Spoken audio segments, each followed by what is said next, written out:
CP Radhakrishna से मिली CM Rekha Gupta, प्रेरणादायी कार्यकाल के लिए दी शुभकामनाएं। कहा, आपका प्रशासनिक अनुभव संसद के उच्च सदन को नई दिशा प्रदान करेगा। पल्ला गांव में हाथी घाट तक छठ घाटों का निरीक्षण, सीएम रेखा गुप्ता ने लिया जायजा। कैबिनेट मंत्री और विधायक भी रहे मौके पर मौजूद। प्रोफेसर विजय कुमार मल्होत्रा की पुण्यस्मृति में आयोजित प्रार्थना सभा, सीएम रेखा ने दी विजय कुमार मल्होत्रा को श्रद्धांजलि। कहा, मल्होत्रा जी थे राजनीति के ध्रुव तारे।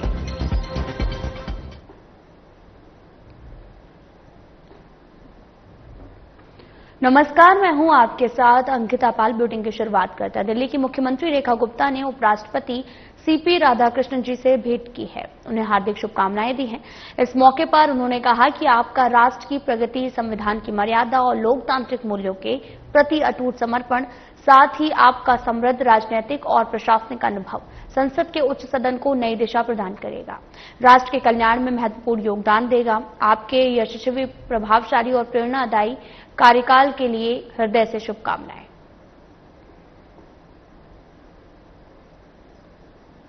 डिस्ट्रिक्ट के विकासपुरी थाने में एक महिला ने अपने बच्चे की किडनैपिंग की शिकायत दी थी और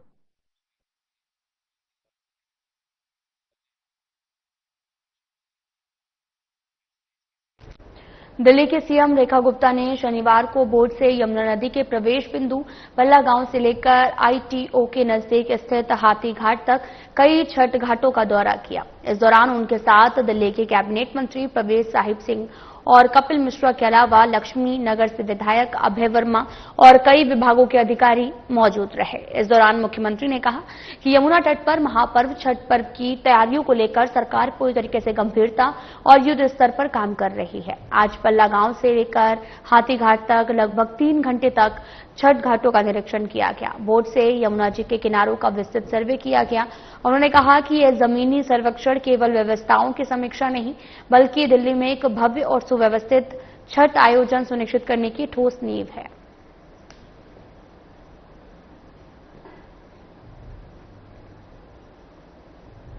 सिविक सेंटर में प्रोफेसर विजय कुमार मल्होत्रा जी की पुण्य स्मृति में आयोजित प्रार्थना सभा में दिल्ली के मुख्यमंत्री रेखा गुप्ता ने उन्हें श्रद्धांजलि अर्पित की।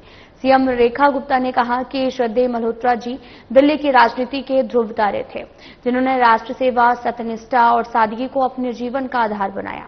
5 बार सांसद, 2 बार विधायक और दिल्ली बीजेपी के पहले अध्यक्ष के रूप में उन्होंने संगठन को मजबूत और सशक्त नींव दी है। उनका विजन आज भी दिल्ली में शिक्षा, विकास और संगठन के क्षेत्र में दिखता है।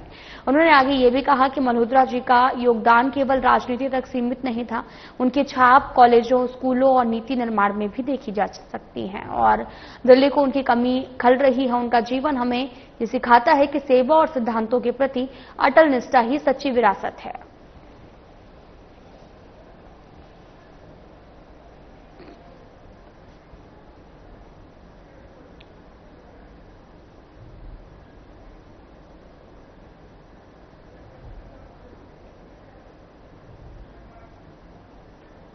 सीएम रेखा गुप्ता ने सोशल मीडिया पर पोस्ट करते हुए कहा कि भारत माता की स्वतंत्रता के लिए अपने जीवन का हर क्षण समर्पित करने वाले अमर देशभक्त और महान क्रांतिकारी श्यामजी कृष्ण वर्मा जी की जयंती पर शत-शत नमन। उनका अदम्य साहस और राष्ट्र निष्ठ विचार हम सभी को सदैव समाज हित और राष्ट्र निर्माण के मार्ग पर आगे बढ़ने को शक्ति प्रदान करते रहेंगे।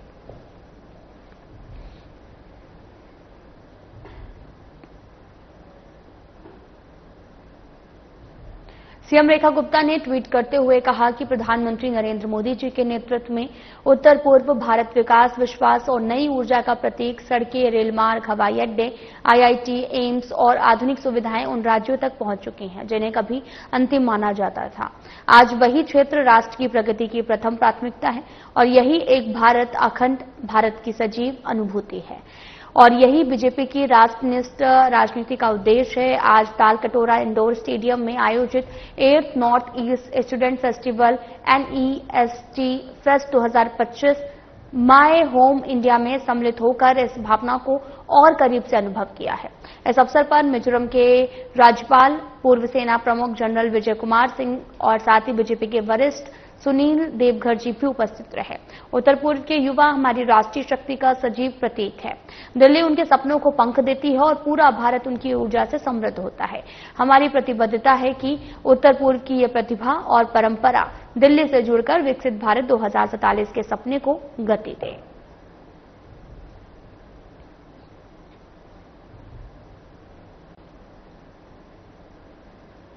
भारत के राष्ट्रीय सुरक्षा सलाहकार अजीत डोभाल ने नई दिल्ली में आयोजित छठे भारत ब्राजील रणनीतिक संवाद के दौरान ब्राजील के राष्ट्रपति के विशेष सलाहकार राजदूत सेल्सो लुइस नुनेस अमीरिम से मुलाकात की है।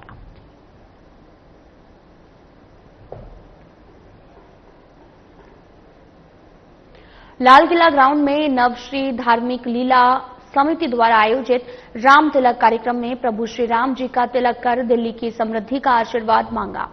राजा राम के वनवास की समाप्ति का ये पर्व हम सब के लिए दीपावली का संदेश लेकर आया है। पूरी दिल्ली दिवाली की रौनक से सराबोर है।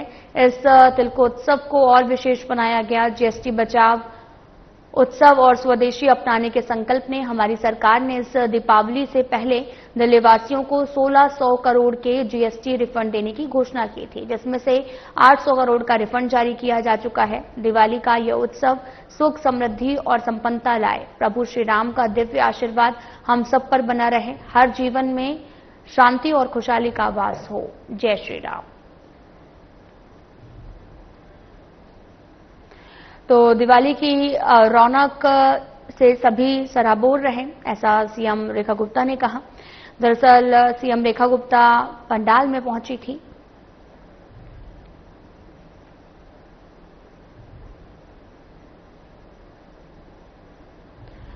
तो दिवाली की रौनक से सराबोर रहे। इस दौरान रामलीला पंडाल पर रेखा गुप्ता पहुंची और सीएम रेखा गुप्ता ने सभी को बधाई दी है।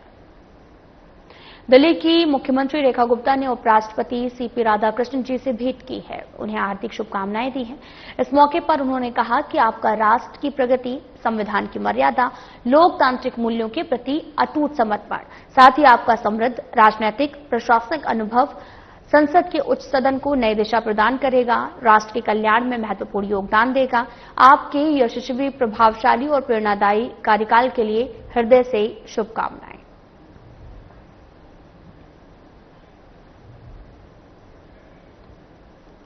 सीपी राधाकृष्ण से सीएम रेखा गुप्ता ने मुलाकात की है। तस्वीरें आपको दिखा रहे हैं जहां पर उन्होंने मुलाकात की और ये मुलाकात काफी ज्यादा अहम भी मानी गई है। तस्वीरें आपको दिखा रहे हैं जो कि सीएम रेखा गुप्ता ने खुद अपने सोशल मीडिया हैंडल पर पोस्ट की है और उन्होंने कहा कि ये मुलाकात काफी अहम रही। सीपी राधाकृष्ण से सीएम रेखा गुप्ता ने मुलाकात की है, उन्हें बुके देती हुई नजर आई और आपको बताते चलें कि सीएम रेखा गुप्ता ने बधाई भी दी है और साथ ही कहा कि प्रेरणादायी कार्यकाल की आपको शुभकामनाएं। आपका प्रशासनिक अनुभव संसद के उच्च सदन को नई दिशा प्रदान करेगा।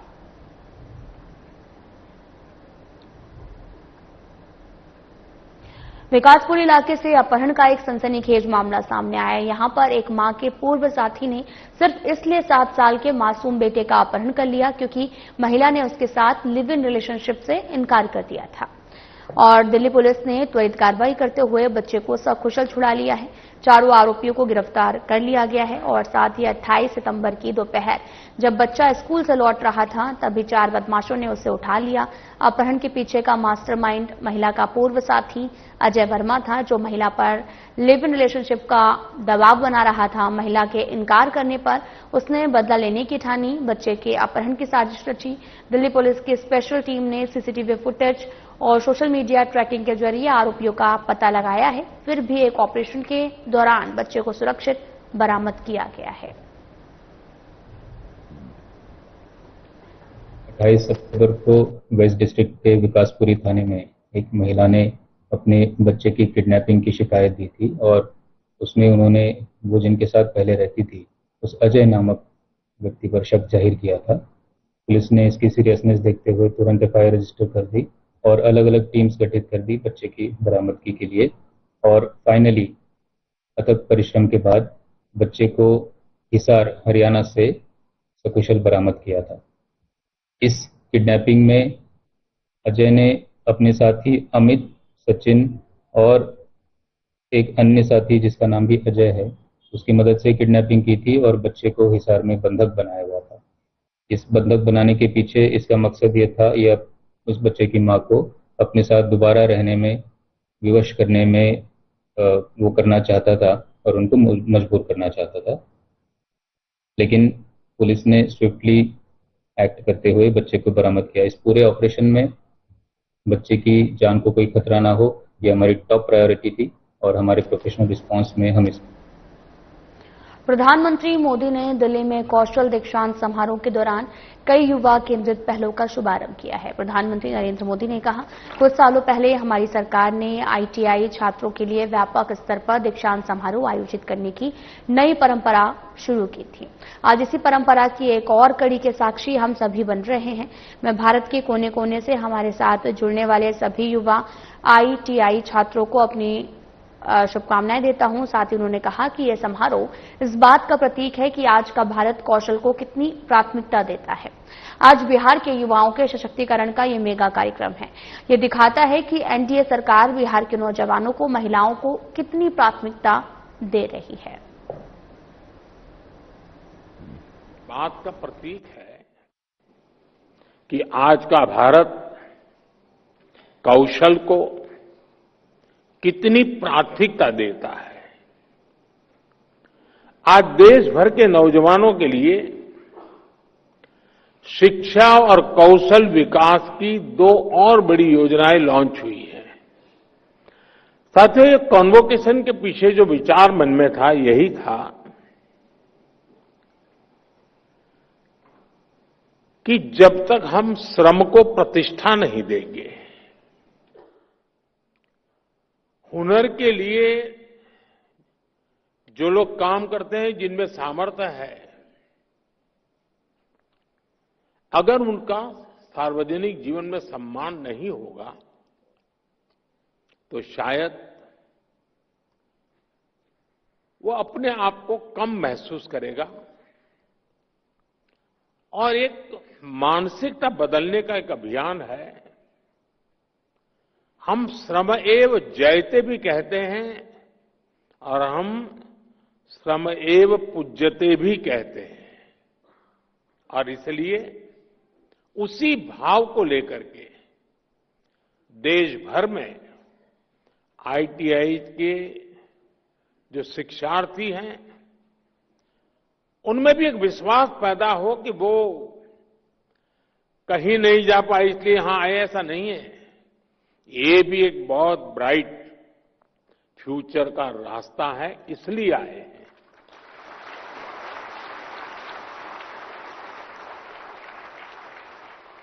और राष्ट्र निर्माण में कौशल का बहुत बड़ा योगदान होता है। मैं इसलिए आईटीआई के सभी साथियों का उतने ही सम्मान के साथ आज अभिनंदन करता हूं।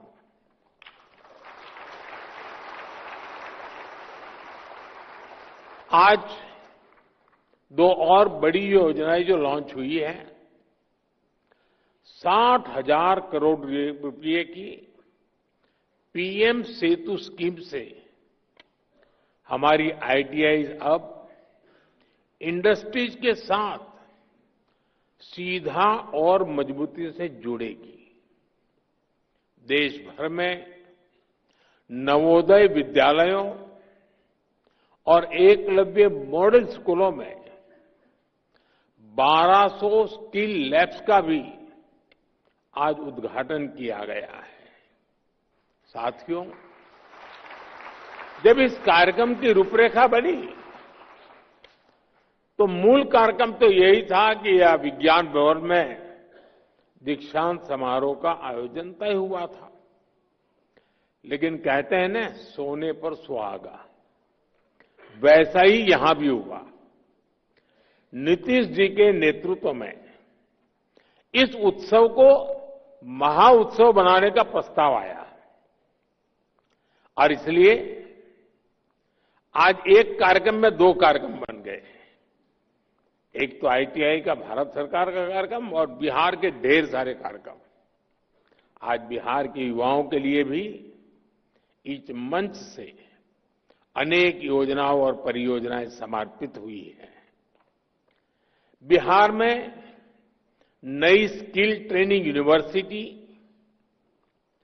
अन्य यूनिवर्सिटीज में सुविधाओं का विस्तार, नौजवानों के लिए युवा आयोग, हजारों युवाओं को पक्की सरकारी नौकरी का नियुक्ति पत्र, ये सब बिहार के युवाओं के बेहतर भविष्य की गारंटी है।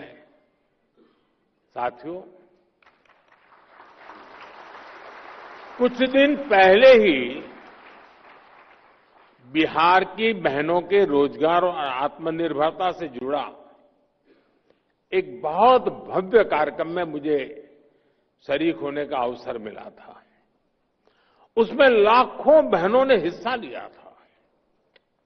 आज बिहार के युवाओं के सशक्तिकरण का ये मेगा प्रोग्राम है। ये दिखाता है कि एनडीए सरकार बिहार के नौजवानों को, बिहार की महिलाओं को कितनी प्राथमिकता दे रही है। साथियों, भारत नॉलेज और स्किल का देश है। यही बौद्धिक शक्ति हमारी सबसे बड़ी ताकत है। और जब ये स्किल, ये नॉलेज देश की आवश्यकताओं से जुड़ जाती है, देश की जरूरतों को पूरा करने से जुड़ जाती है, तो इनकी ताकत कई गुना बढ़ जाती है। आज 21वीं सदी की मांग है कि हम देश की जरूरतों को ध्यान में रखते हुए local talent, local resources, local skills और लोकल नॉलेज को तेजी से आगे बढ़ाएं। और इसमें हमारी हजारों आईटीआईज की बहुत बड़ी भूमिका है। आज इन आईटीआईज में करीब 170 ट्रेड्स में हमारे नौजवानों को ट्रेनिंग दी जा रही है। बीते 11 सालों में 1.5 करोड़ से ज्यादा नौजवान इन ट्रेड्स में प्रशिक्षित हो चुके हैं। यानी उन्हें अलग अलग क्षेत्रों की स्किल्स से, उसकी टेक्निकल क्वालिफिकेशन से जोड़ा गया है। और सबसे बड़ी बात यह है कि इन युवाओं को उनकी स्थानीय भाषाओं में, लोकल लैंग्वेज में उनकी स्किल्स सिखाई गई है।